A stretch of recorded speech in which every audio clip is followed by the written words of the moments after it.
opening game against the Toronto Argonauts. Got another injury to deal with here. An Alouette down, and that's Michael Clausen. Michael Clausen, the injured Alouette.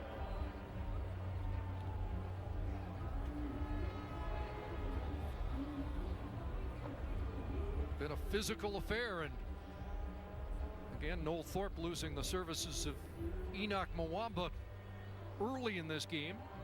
Of course, Noel Thorpe, if you're just joining us, is taking over the head coaching role for this game this afternoon. Jim Popp is ill with the flu and didn't want to be around the players in case any of them caught the flu, so he's left the keys to the car to Noel Thorpe, and so he's calling the defenses like he normally does, but has to also keep his eye on the big picture and the decisions made by the head coach.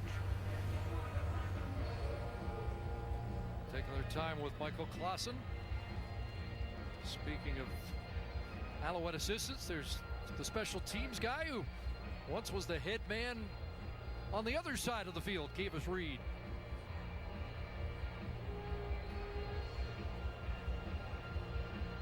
Montreal can win this game. They may be back. Being very careful with Clausen, and we hope everything's all right as they're trying to keep that neck immobilized, and Rotier makes his way to the Eskimo dressing room where J.C. Sherritt preceded him today. It's been that kind of game. From the get-go, it was real physical. Players with the ball in their hands, not going down easy, and defenders bringing it.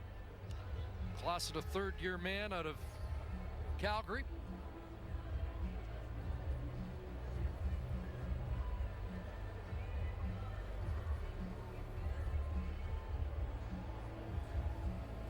And while they continue to work on the Alouette defensive tackle, we will step aside. Now the Eskimos medical staff also coming out to help out. We're told that the ambulance is being called out to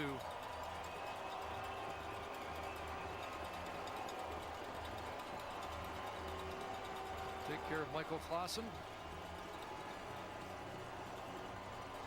You can see John Bowman reflecting on what might have happened in that collision in short yardage. Noel Thorpe now on the scene as well.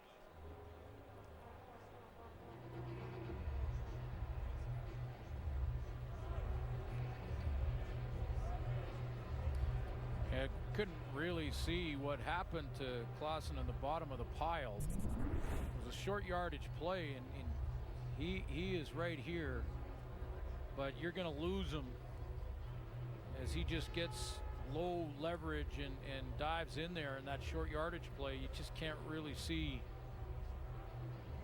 what happened.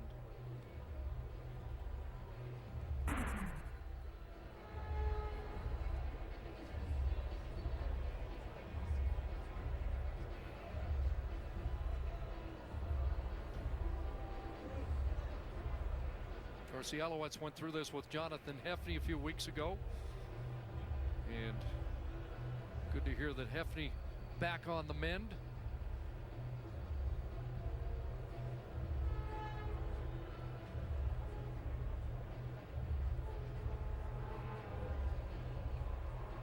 I'm going to keep him very still. Movement in the hand, that's which good. Is good to see. That's a real good sign. Make sure they get him back to. Knees were bent earlier on, and you see the hand movements, but they've stabilized the neck.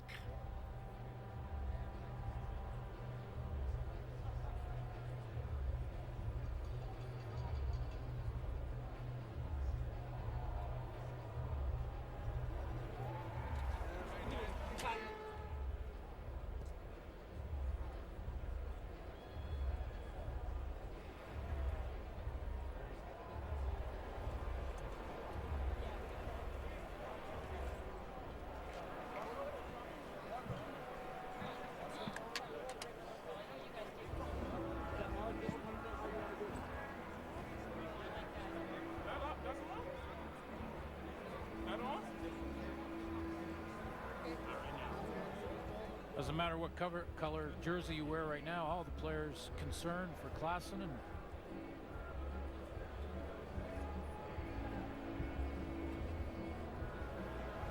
we'll make sure they keep him still and get him in for examination.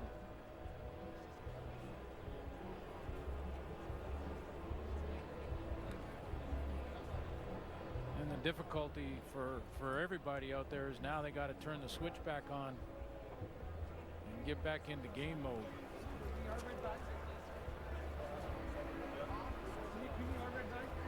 Did see some movement, and that's a real good sign.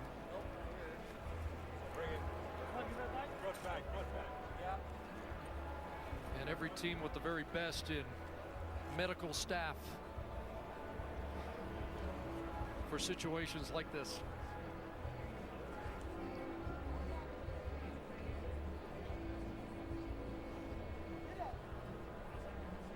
And just move them enough just to get that board underneath, and then keep them as stable as possible.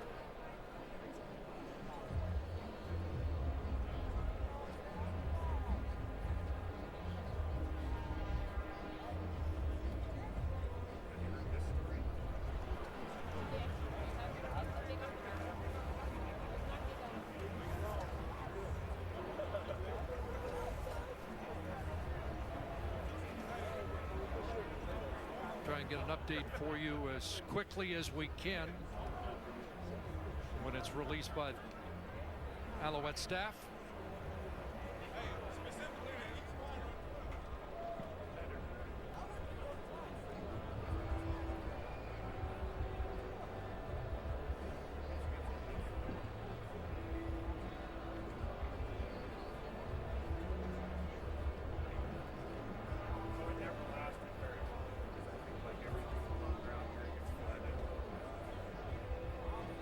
And in circumstances like this, there is no rush. No, absolutely not.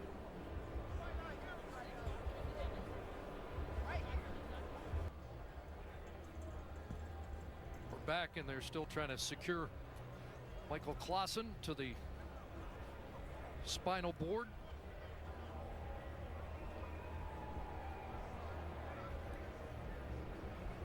Yeah, they are stabilizing him completely.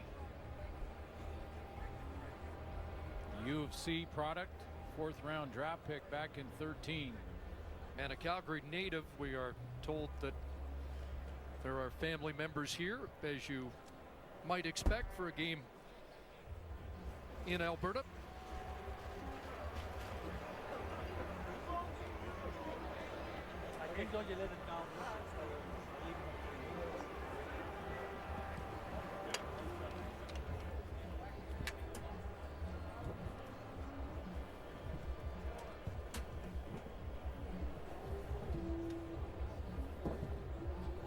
We've been told that Michael's mother has made her way down to close to the ambulance to be with him. There's Mom on the right.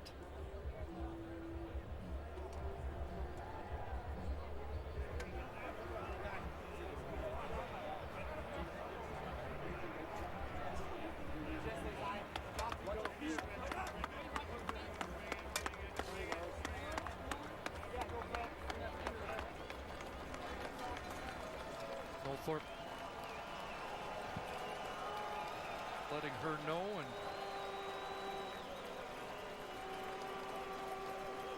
we just hope it's not as serious as it obviously has appeared. We did see some movement early on when they were testing when he first went down, and now they're telling him not to move at all, of course, just stabilizing him completely till they can get him to the hospital for x-rays and things like that. But we'll update any of the Klassen family as soon as we get any news from the Montreal Alouettes staff.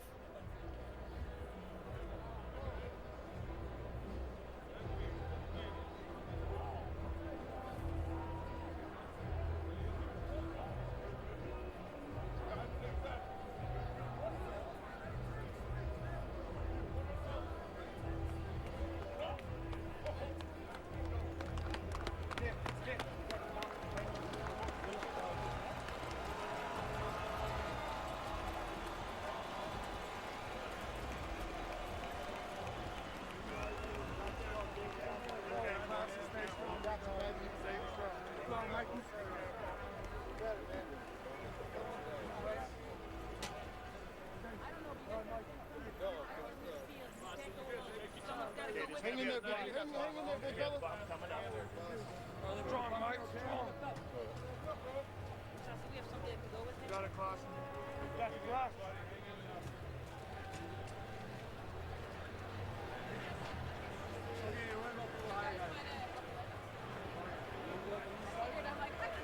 Yeah, why not? Wait, now, wait. Just go up. It's gonna go up, all the way up. Ready, set, 1, up.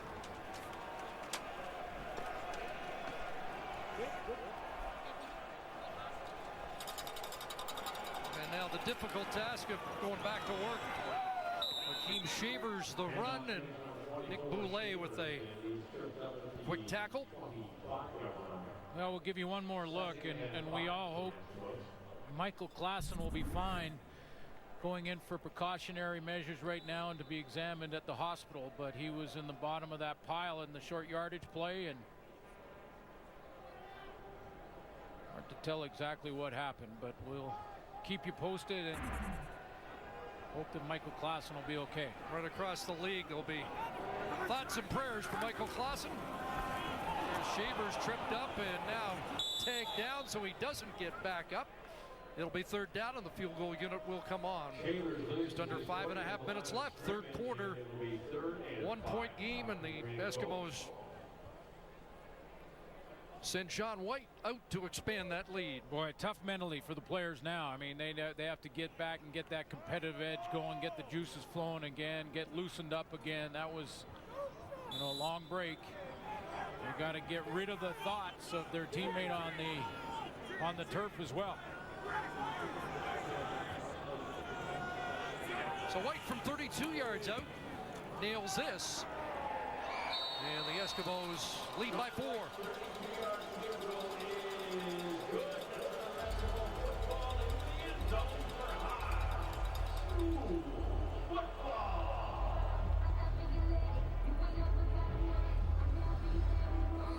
Alouettes will take the ball at the 35-yard line. Meantime, Noel Thorpe, the head coach and defensive coordinator for this game, will have to continue to juggle defensively. And right now he's hoping Kevin Glenn can put together a drive and he can sort things out on the sideline as far as what personnel will play defensively. Enoch Mwamba already out, now Michael Klassen. So important, Kevin Glenn, to try and keep this offense on the field, get a drive together here. 3 first downs, second half for the Alouettes. Chris Jones' adjustments have worked so far, but there's positive first down yards on the ground again for Terrell Sutton. He's got 7 and up to 85 in the game. And Terrell Sutton and Brandon Rutley have been running hard in this one. First meeting, 5 carries, 14 for Sutton. Back in his hands again off the right side, and he should have the first down up over the 45-yard line. He's getting an extra 3 or 4 after contact on pretty much every run, and that puts Montreal over 130 yards so far running the ball in this game. And keep in mind, this is against the Edmonton defense, ranked second in the league against the run. They allow just 70 a game coming in. Over 130 for Montreal so far. Highest all season, 137. And he's going to add to it right here. Terrell Terrell Sutton, second level and down to the Edmonton 35-yard line. So he goes over 100 for the third time this year. That's a 28-yard romp. Well, I might turn around and if Montreal wins this game, give a guard the outstanding player in the game in Christian Matt. He steps around and gets the key block in the hole one more time to open it up. The Concordia product is getting it done up front. Brodeur Jourdain back in at center. Matt back in his spot. They're going to stay on the ground and chew it up with Rutley down to the 36 more. So the most rushing yards against the Eskimos this year, and we are through three quarters. They have to give Terrell Sutton on this drive a little bit of a break. Exactly what Noel Thorpe needed.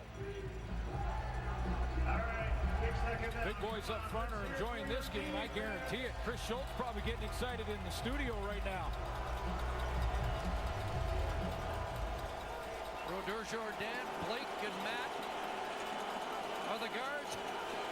The veterans Burke and Parrott at tackle. Glenn to the air, looking for Cunningham, got him, touchdown!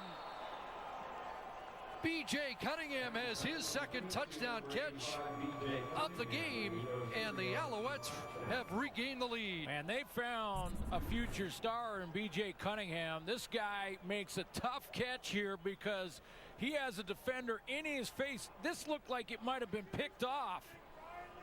Over Marcel Young, and Cunningham into the end zone. He maintains his focus and his concentration on the ball. Marcel Young had a shot at it, missed it. Second touchdown for B.J. Cunningham. Second straight week that Kevin Glenn has thrown 3 touchdown passes in a game. BD adds the extra point, and it's a 3-point Alouette lead.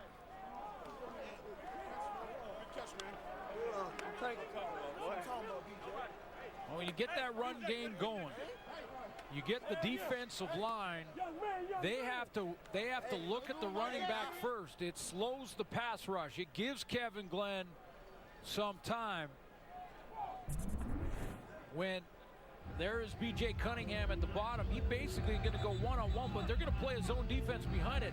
But when you take a look at the front, you got a lot of time for Kevin Glenn because they had established the run. You get over 130 yards rushing in basically 3 quarters of play. The D-line's got to respect it. They can't pin their ears back. Glenn has time. He finds Cunningham. Second touchdown on the night for number 85. Money throw from Kevin Glenn.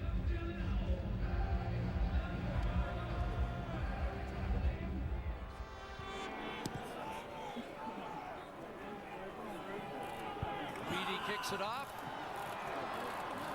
This is Morris on the return, and a good one down the sidelines. And he'll be out at the 36. Let's check in with Ryan Rashog. All right, Chris, that was definitely a scary scene with Michael Klassen. I can tell you, I spoke to the members on the Alouette sideline. They began what they call cautionary neck protocol. We could all see he was moving his legs and he was moving his arms. So at this point, the spine board, the ambulance, precautionary measures that they've taken, and of course he'll be evaluated at the hospital. We'll get you more updates as they become available. Good stuff down there on the field, and hope the news continues to be positive. 36-yard line, Eskimos take over, and Riley checks down. This is Chad Simpson back in the game. Haven't seen much of him since the first quarter, and he's trying to pump up the Eskimos with a 16-yard catch and run. You know, he looked right at his own bench and with great intensity was saying something. And I'm wondering if we haven't seen him and he's been healthy on that sideline, because he looked like he was upset that he's just now getting back in the game. What's the reaction after the play? Gets up and looks at his own bench and says, hey, man, that's what I can do. First down up near midfield, a pass that gets to Corey Watson. And Watson dropped by Chip Cox at the Alouette 50. Boy, Mike Riley had to throw it around the rush there. He has the safety in his face, Marc-Olivier Brouillette, coming off the edge, and he had to throw it around him. to get it outside. That was a long throw to the wide field, and number 10 is right in his kitchen.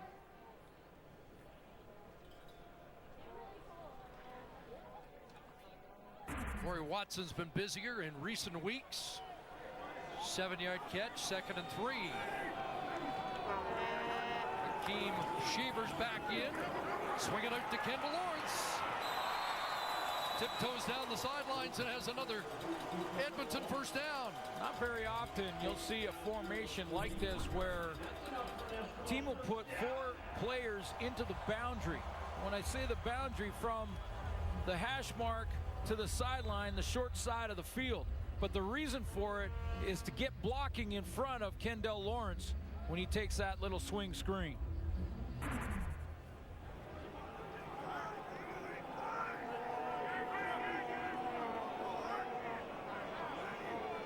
First down, Alouette 41.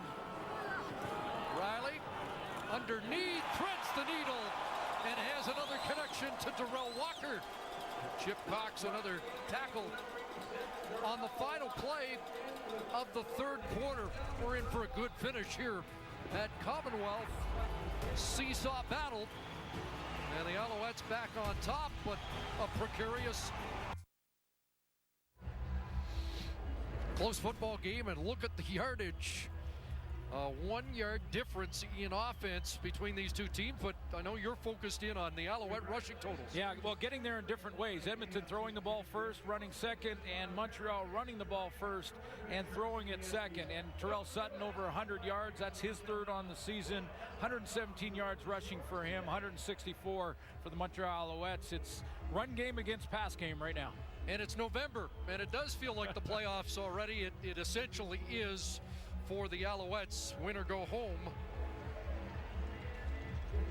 And a critical game for the Eskimos, trying to lock down a home field Western final berth.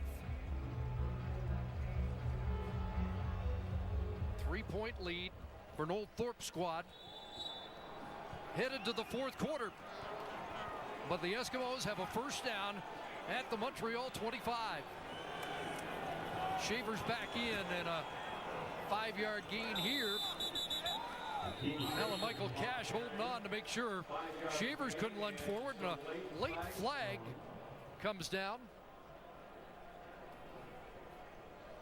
Shavers showing some quickness when he's had his opportunities to run the ball. No Shakir Bell. Major foul. Unnecessary roughness. Montreal, number 55. Half the distance to goal. First down. Gabriel Napton upset. You can hear the Alouettes, and you know Shavers is in the grass trying to get away, and unless it's away from the football, looked like the play was still alive. Yeah, I agree. It didn't look to me like they had stopped the play. There's the hit from Winston Venable. Now his forward progress was stopped, but he wasn't down, and Napkin came in a little bit late. Napton arguing that he didn't hear any whistles, and neither did I. First down, Riley quickly swings it out. It'll be Corey Watson, and Shortle got across to bump him out. It's a lateral pass, so it's considered a run for Watson this time. And things starting to heat up there. Tempers